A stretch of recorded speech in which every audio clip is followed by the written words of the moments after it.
નમસ્કાર મિત્રો અત્યારે ભારત અને પાકિસ્તાન વચ્ચે ઘર્ષણ ચાલી રહ્યું છે। પાકિસ્તાને અત્યારે યુદ્ધ વિરામનું ઉલ્લંઘન કર્યું છે અને પોતાની નાપાક હરકતો હજુ પણ ચાલુ છે। ત્યારે સુરેન્દ્રનગર જિલ્લામાં પોલીસ એક્શન મોડમાં જોવા મળી છે। જાહેર સ્થળ ઉપર ચેકિંગ પણ હાથ ધરવામાં આવ્યું છે। ત્યારે મિત્રો આગળ સમાચારમાં વાત કરીશું। ભાવનગરમાં મેડિકલ ઇમરજન્સી સર્જાય તો તબીબો સ્ટેન્ડ બાયમાં રાખવામાં આવ્યા છે, જેમાં 200 બેડને રિઝર્વ પણ રાખવામાં આવ્યા છે।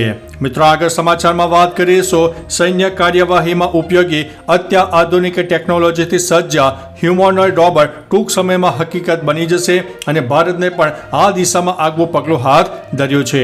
મિત્રો અન્ય મહત્વના સમાચારની વાત કરીએ તો ભારત અને પાકિસ્તાને મળીને યુદ્ધ વિરામનો નિર્ણય લીધો છે।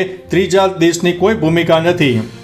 ઉપરાંત મિત્રો યુદ્ધ વિરામ નક્કી કર્યા બાદ પણ પાકિસ્તાને પોતાની નાપાક હરકતો ચાલુ રાખી છે અને ભારતના અનેક વિસ્તારમાં ડ્રોન વડે હુમલા પણ કરી દીધા છે।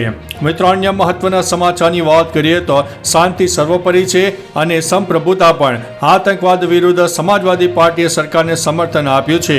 યુદ્ધ વિરામ થતાં સમાજવાદી પાર્ટીના ચીફ અખિલેશ યાદવે કહ્યું છે કે આતંકવાદ વિરુદ્ધ એક્શન લઈને અમે અમારી સરકારની સાથે છીએ। મિત્રો અન્ય મહત્વના સમાચારની વાત કરીએ તો ભારતીય હવામાન વિભાગે જણાવ્યું છે કે આ વર્ષે ભારતમાં ચોમાસાની શરૂઆત 4 થી 5 દિવસ વહેલા થઈ શકે છે। સામાન્ય રીતે ચોમાસાની શરૂઆત 1 જૂનથી શરૂ થતી હોય છે, પરંતુ આ વખતે ચોમાસું 27 મેના રોજ કેરળના દરિયાકાંઠે પહોંચવાની શક્યતા રહેલી છે।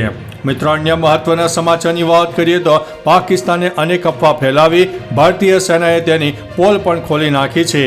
ભારતે પાકિસ્તાનને ભારે નુકસાન પહોંચાડ્યું છે।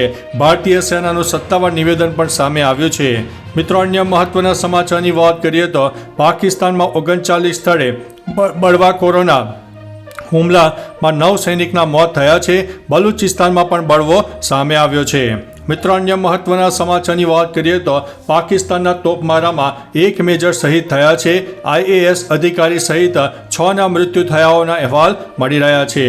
ત્યારે મિત્રો આગળ સમાચારમાં વાત કરીશું। ભારત બાદ અફઘાનિસ્તાને પણ કર્યો છે પાકિસ્તાનનો પર્દાફાશ। મિસાઇલ હુમલાના દાવાની પણ પોલ ખોલી નાખી છે।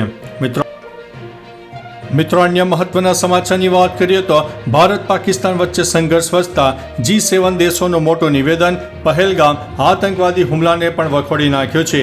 ત્યારે આગળ વાત થશે ગિલ, પંત કે રાહુલ નહીં પણ આ દિગ્ગજ હોવો જોઈએ ઇંગ્લેન્ડ સામેની ટેસ્ટ શ્રેણીમાં કેપ્ટન। કુંબલેની ભલામણ સામે આવી છે। ત્યારે મિત્રો આગળ વાત થશે સરહદ પારથી સરકારી વેબસાઇટને નિશાન બનાવીને સાયબર યુદ્ધનો પ્રયાસ કરવામાં આવી રહ્યો છે।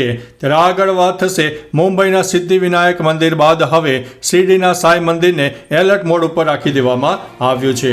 તો ચાલો મિત્રો ફરીથી દેશ અને દુનિયાના સુપરફાસ્ટ સમાચાર લઈને મળતા રહીશો। ત્યાં સુધી અમને રજા આપશો। નમસ્તે।